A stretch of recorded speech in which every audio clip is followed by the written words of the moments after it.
Okay, we'll move on. Our next guest stopped practicing medicine so he could pursue a business management system, Corticon.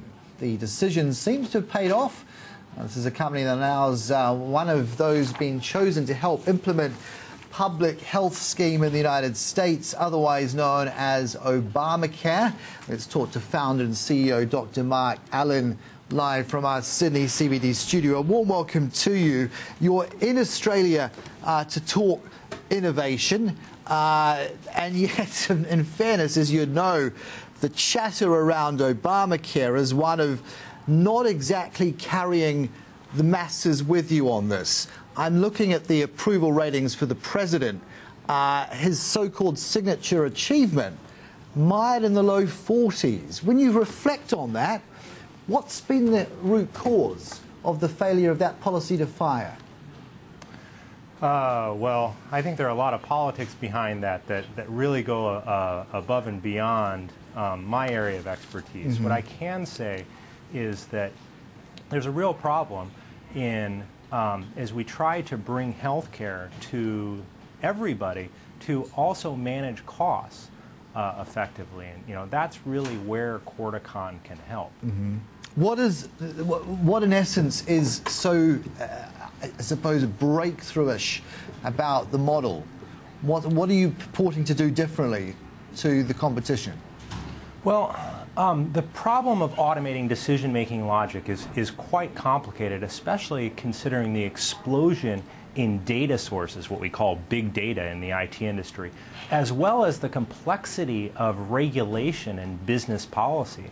So, I got my start in this really trying to help doctors make better patient care decisions. And I was able to show that when doctors used this software, that they could both practice at a higher quality of care, and we could reduce the cost because they ordered fewer of the inappropriate tests and treatments.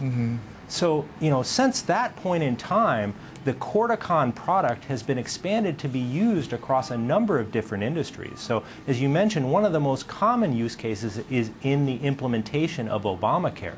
So there were a lot of changes in regulation about exactly who's covered for what, and also how to administer the programs. And Corticon's really been, you could think of it as the brain behind those systems helping to implement those changes. Was there any relationship with the actual sign-on process for people to get into Obamacare? Because that's been fraught with controversy. Systems failing, in essence. Yeah. Where are you at in that process? How have you been able to kind of step aside from it, to disassociate yourself from it, or is it all to do with it? Yeah, so I guess good news, bad news.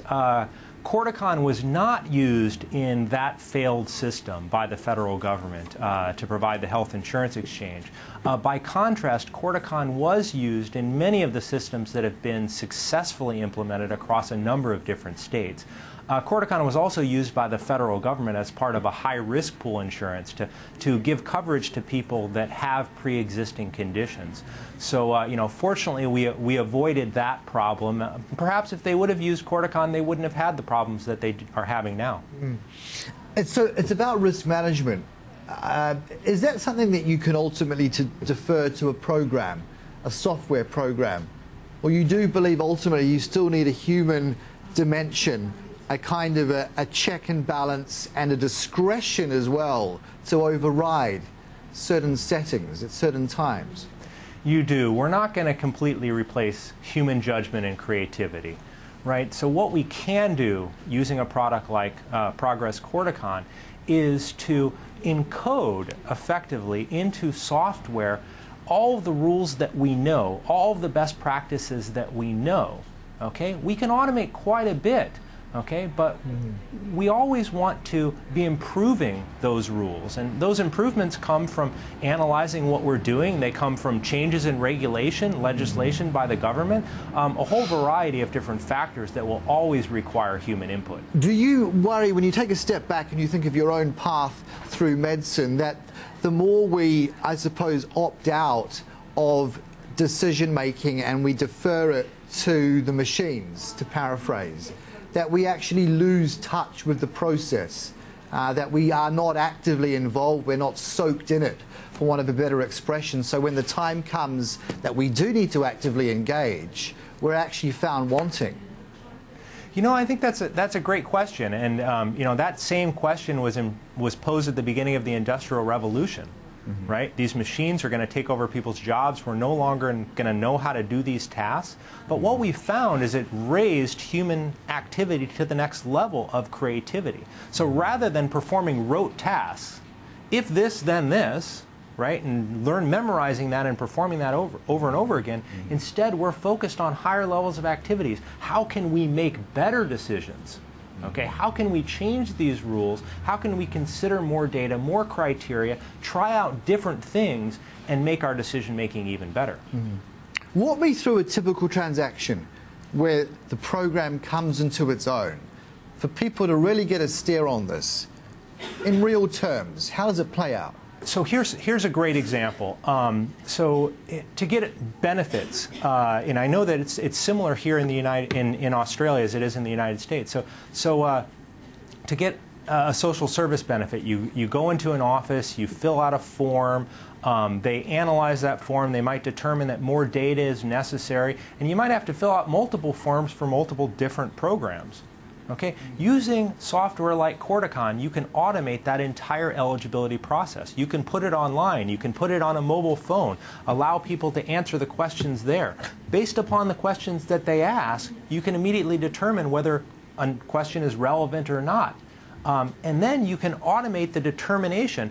Exactly what does this person qualify for based upon the information they've been given, and then tell them what to do next. So it saves time for the government, for the citizen, saves a lot of cost, provides an overall better experience. Tell me about the other markets that you could see the potential for this to fly in. How does it stack up, alongside processes here? You talk about Australia. You are here after all. What are you seeing? Where are we at, I guess, in essence, when it comes to something comparable or being open to using this type of software?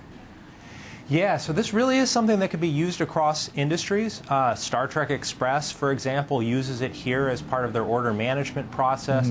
DBS in Singapore uses it as part of their credit risk determination.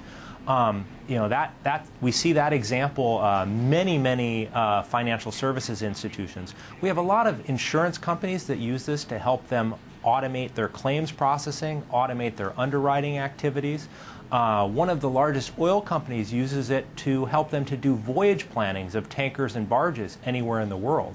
So, really a vast number of use cases far beyond what I ever imagined when I started the company. Yeah.